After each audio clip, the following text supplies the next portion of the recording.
Dear learners, let us discuss this chapter on gravitation. Have you ever thought why a ball thrown upward always comes back to the ground? Or a coin tossed in air falls back on the ground? Since time immemorial, human beings have wondered about this phenomenon. The answer was provided in the 17th century by Sir Isaac Newton.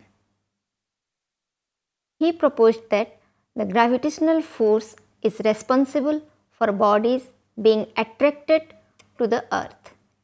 He also said that it is the same force which keeps the moon in its orbit around the earth and planets bound to the sun. It is a universal force, that is, it is present everywhere in the universe. In fact, it is this force that keeps the whole universe together. In this lesson, you will learn Newton's law of gravitation. We shall also study the acceleration caused in objects due to the pull of the earth. This acceleration, called acceleration due to gravity, is not constant on the earth. You will learn the factors due to which it varies. After completing this lesson, you will be able to state the law of gravitation, calculate the value of acceleration due to gravity of a heavenly body. You will be able to analyze the variation in the value of the acceleration due to gravity with height, with depth and with latitude. It is said that Newton was sitting under a tree when an apple fell on the ground. This set him thinking, since all apples and other objects fall to the ground, there must be some force from the earth acting on them. He asked himself, could it be the same force which keeps the moon in its orbit around the earth? Newton argued that at every point in its orbit, the moon would have flown along a tangent but is held back to the orbit by some force. Could this continuous fall be due to the same force which forces apple to fall to the ground? He had deduced from Kepler's laws that the force between the sun and planets varies as 1 by r square. Using this result, he was able to show that it is the same force that keeps the moon in its orbit around the earth. Then he generalized the idea to formulate the universal law of gravitation. So, what is universal law of gravitation? It is also known as Newton's law of gravitation. And this law states that every particle attracts every other particle in the universe with a force which varies as the product of their masses and inversely as the square of the distance between them. Suppose we are taking two particles m1 and m2 and the distance between them is r. So, now we can write F is proportional to m1 into m2 and F is inversely proportional to r square. So, we can write F is proportional to m1 m2 divided by r square. So, F is equal to, here we will multiply a constant of proportionality. Here we are taking g as the constant of proportionality. So, we can write F is equal to g m1 m2 divided by r square, where g is called the universal constant of gravitation. Later on we will read more about g. Now, what is the characteristic of this gravitational force? The gravitational force is always attractive, unlike the force of electricity or magnetic force, because electric force or magnetic force are both attractive and repulsive, but gravitational force is always attractive. It is one of the fundamental force, and the attraction is always mutual. That means if there are two particles, then each particle will attract the other particle, and the force acts along the line joining the two particles. As you know, force is a vector quantity, hence it has magnitude and a direction. Hence, the direction of the gravitational force between two particles acts along the line joining the two particles. Now, what is the vector form of law of gravitation? As I have told, force is a vector quantity, so we can represent this expression F equal to g m1 m2 divided by r square in vector form. Suppose we are taking two particles having masses m1 and m2 and r is the distance between them. Suppose F12 is the force of attraction exerted by m1 on m2. You can see in the figure the force acting on m2 is F12 due to m1 and F21 is the force acting on m1 due to m2. So, we can write F12 equal to g m1 m2 divided by r12 square into r12 cap. Here r12 cap is the unit vector. Similarly, we can write F21, that is the force acting on m1 due to m2 is equal to g m1 m2 divided by r21 square into r21 cap. As the unit vector r12 cap and r21 cap are in opposite direction, hence r12 cap equal to minus of r21 cap. So, we can write F12 equal to minus of F21.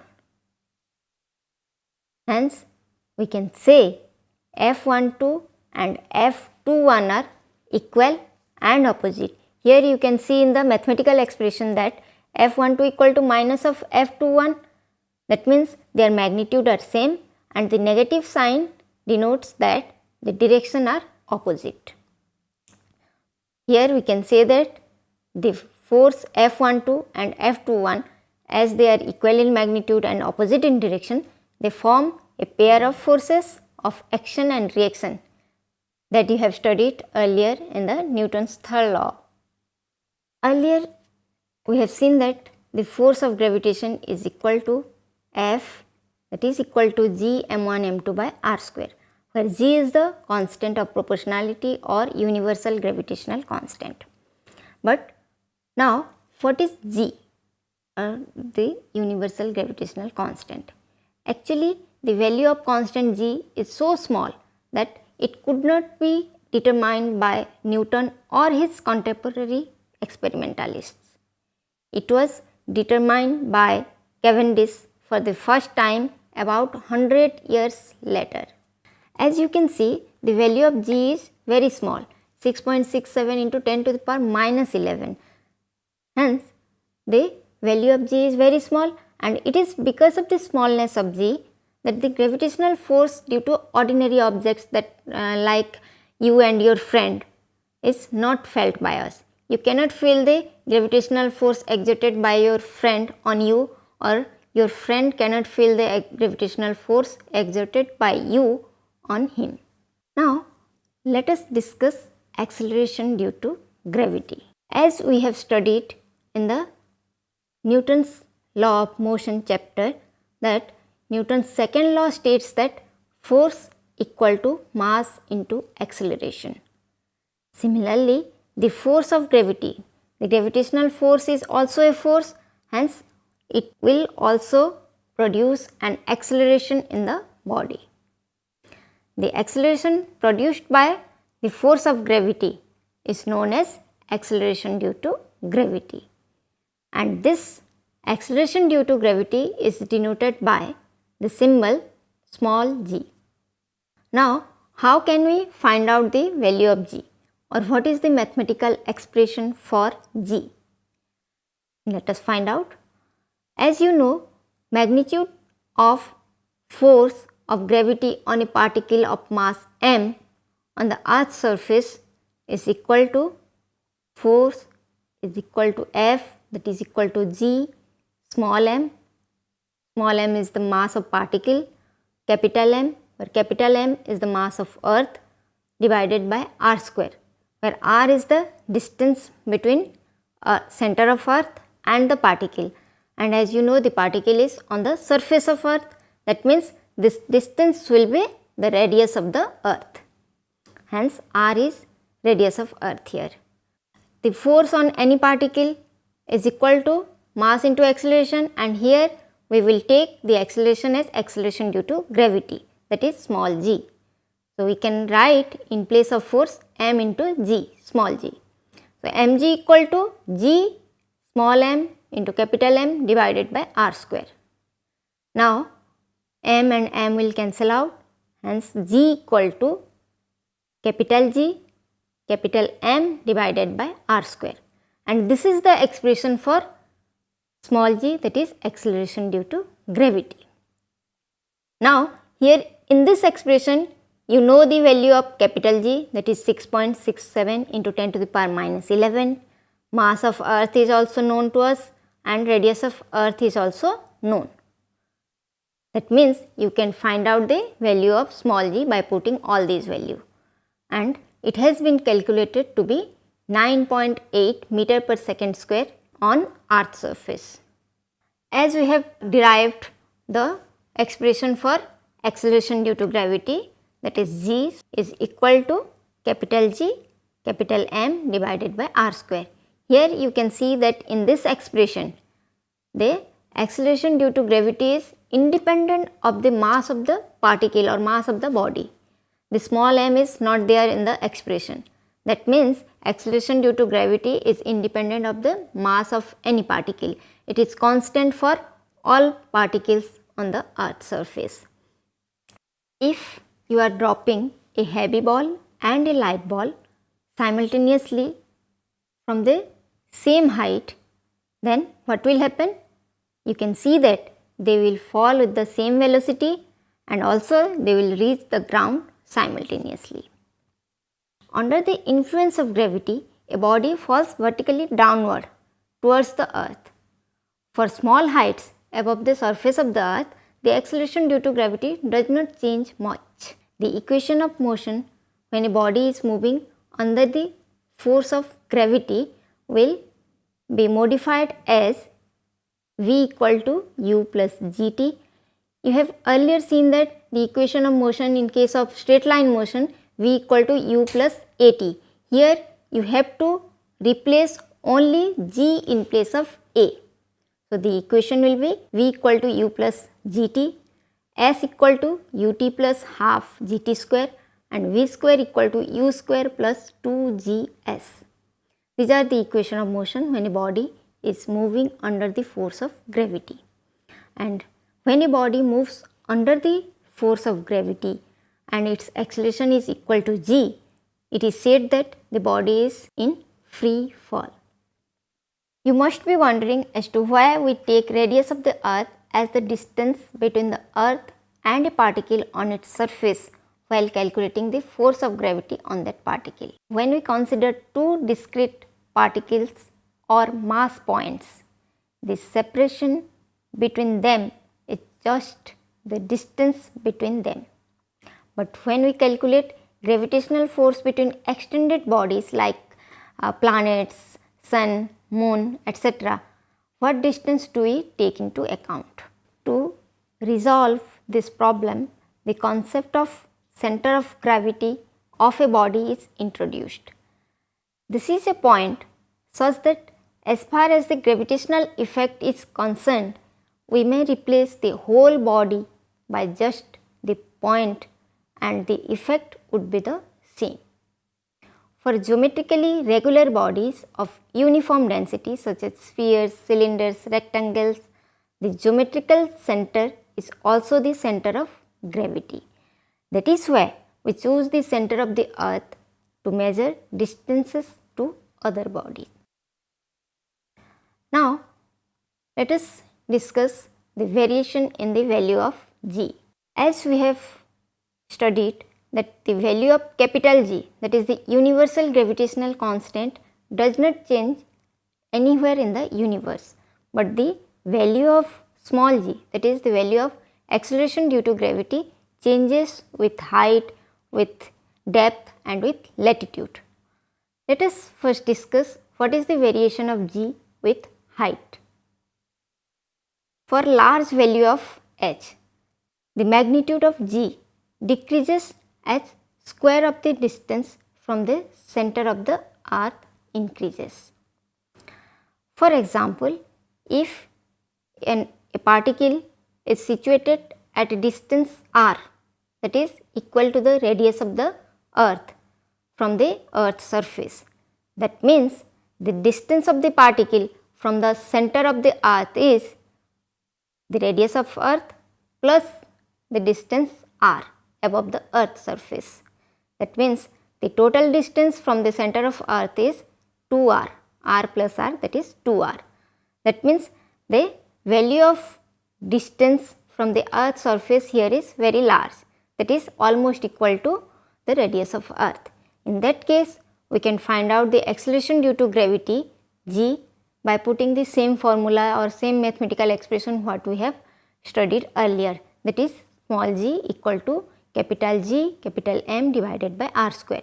So, the expression becomes g prime divided by g, where g prime is the value of acceleration due to gravity at the point or at a distance r from the earth's surface, and g is the acceleration due to gravity on the earth's surface.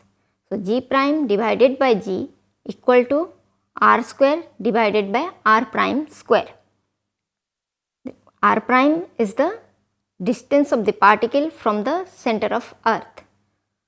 So, what is that distance? R prime equal to 2r. So, r prime square equal to 4r square. So, g prime divided by g is equal to, we can write r square divided by 4r square. R square and r square cancel out and that becomes 1 divided by 4. That means the value of acceleration due to gravity will be 1/4 when the distance is twice of r from the center of earth. But if the distance of particle is less as compared to the radius of earth, then what happens? Let us see. When the distance is smaller, that means s is very much less than r. Here you can see in the figure the value h. S is the distance of the particle above the earth's surface and r is the radius of earth. Then we can write gh, that is the value of acceleration due to gravity at a distance h from the earth's surface. Gh equal to gm capital G capital M divided by r square, and that r square is here the distance from the center of earth to the particle is r plus h. So, r plus h whole square, that will become gm divided by r square into 1 plus h by r whole square, and if you simplify it becomes g divided by gm by r square equal to small g, that will become g divided by 1 plus h by r whole square. Now you can write g divided by gh equal to 1 plus h by r whole square, which is equal to 1 plus 2h by r plus h by r whole square. Here you put the formula a plus b whole square, which is equal to a square plus b square plus 2ab. So, this becomes 1 plus 2h by r plus h by r whole square. H, you know that the value of h is very small as compared to r, hence h by r whole square will be very much less than h by r. Since h by r whole square is very small, it is neglected.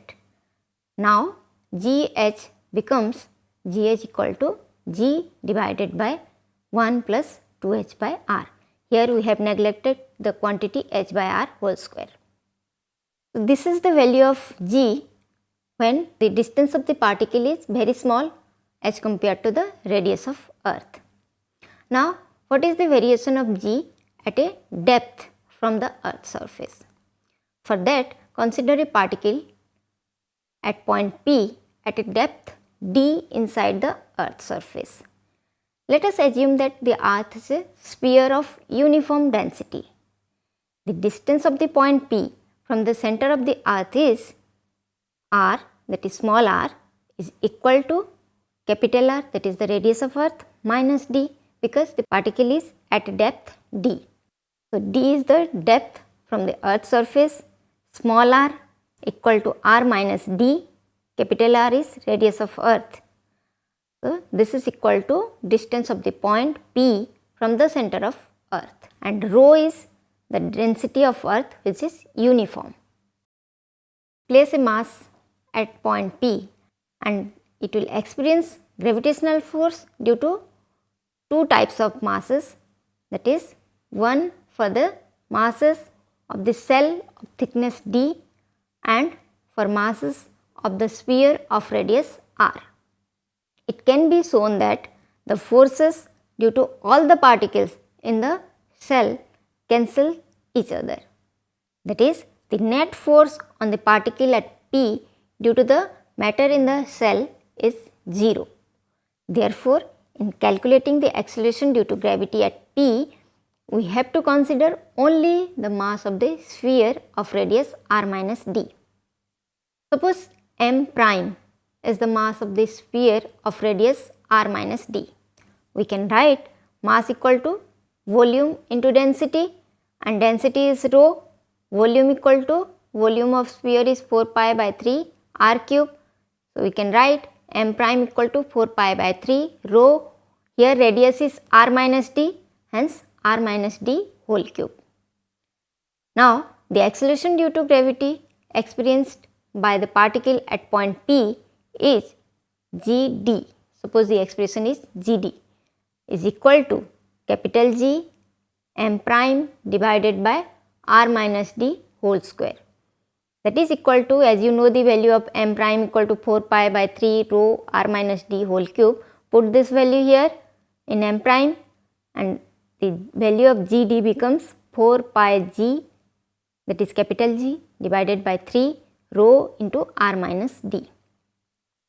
Here you see that the value of gd is directly proportional to d, and if d increases, r minus d decreases, the value of r is constant, that is radius of earth is constant. So, if d increases, that means if you go deeper inside the earth, then the value of r minus d will decrease, and the value of g decreases as we go below the earth, because g is directly proportional to r minus d. As r minus d decreases when d increases, hence value of g also decreases. If we put d equal to r, that means if we are at the center of the earth, then put d equal to r in the expression for gd, then it will become r minus r, hence the value of gd will be equal to 0. That means at the center of earth, the acceleration due to gravity will vanish, it will be equal to 0. Also note that r minus d equal to small r is the distance from the center of earth, and acceleration due to gravity is linearly proportional to this value, that is small r.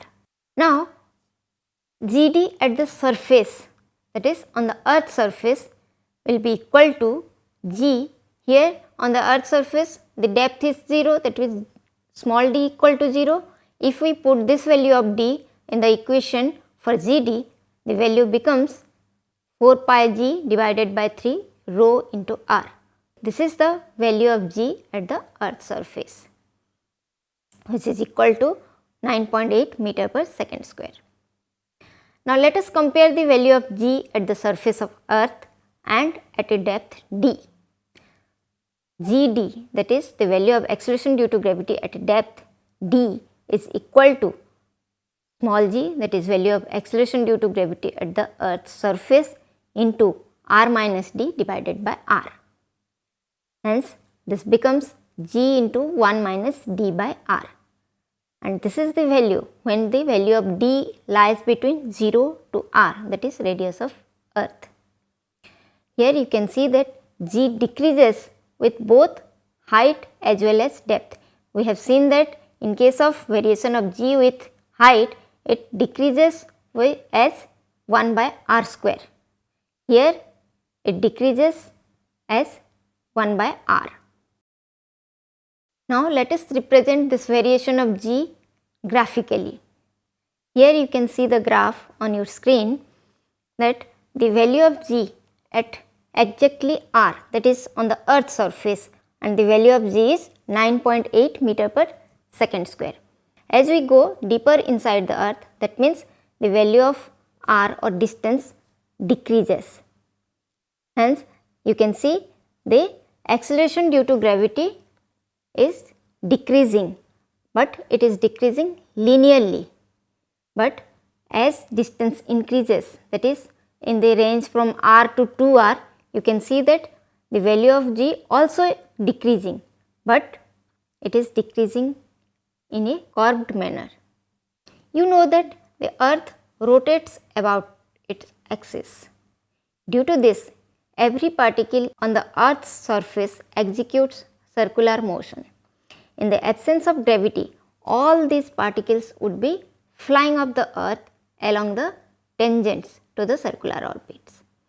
Gravity plays an important role in keeping us tied to the earth's surface.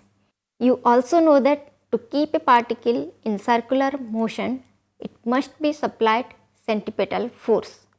A small part of the gravitational force is used in supplying this centripetal force. So now, how the value of g variate with latitude? The effect of rotation of the earth is maximum at equator and minimum at the poles. So here we will not derive the total mathematical expression, we will only express it in terms of g, omega and lambda, where lambda is the value of latitude at any point. Suppose g lambda is the value of g at latitude lambda. Then we can represent g lambda equal to g minus r omega square cos lambda. Here omega is the value of angular velocity of the earth and r, as you know, it is the radius of earth, lambda is the value of latitude. Hence, we can write or we can find out the value of g, that is acceleration due to gravity, at the poles and at equator. At poles, lambda equal to 90 degree. If you put this value in the equation for g lambda, then cos 90 degree equal to 0, hence it becomes g lambda equal to g. That means the value of acceleration due to gravity at the poles is equal to the value of g at the earth's surface, that is 9.8 meter per second square. But at the equator, the value of lambda equal to 0 degree, you can put this value and you can get the value of acceleration due to gravity at equator also. So this is all about the variation of g due to height, due to depth and due to latitude. Now let us summarize what we have discussed today. The force of gravitation exists between any two particles in the universe. It varies directly as the product of their masses and inversely as the square of distance between them. The constant of gravitation, that is g, is a universal gravitational constant, and the force of gravitation of earth attracts all bodies towards it. That means the force of gravitation is always attractive.